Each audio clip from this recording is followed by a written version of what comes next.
tout-puissant Mazembe et Englebert Al-Ali, deux géants du football africain, s'affrontent en match retour des quarts de finale de la CAF Champions League.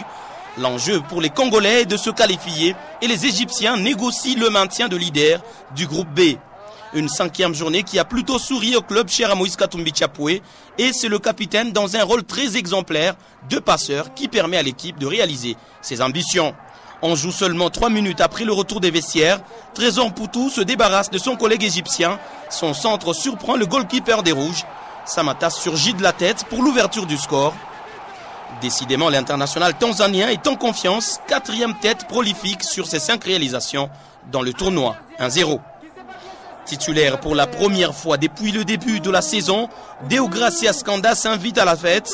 Sur un service d'un Poutou, l'ancien du Daring Club Motema Pembe envoie se balader 3 défenseurs du National du Caire et trempe le grand Ekrami.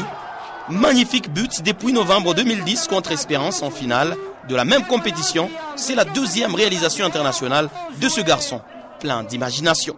L'envie de faire plus chez ce dernier y était à l'image de cette frappe qui a touché les petits filets sur une passe en or de Samantha, enjouée la 51e minute.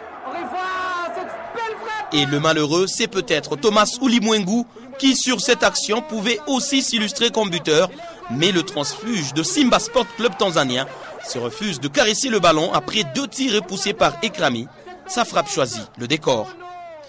Pour sa part, Al-Ali a peut-être joué la malchance et du grand Abou Treika, on retiendra ce coup franc joué à la 66e minute pour la reprise de Walid, stoppé malheureusement par Robert Kidiaba.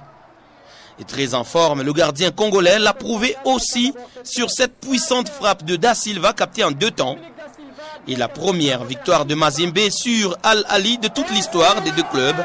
Première défaite des coéquipiers de Guedo à cette étape de compétition. C'est désormais à la 6e journée que les 2 clubs déjà qualifiés pour les demi-finales vont jouer le positionnement dans ce groupe B très élevé depuis ses débuts.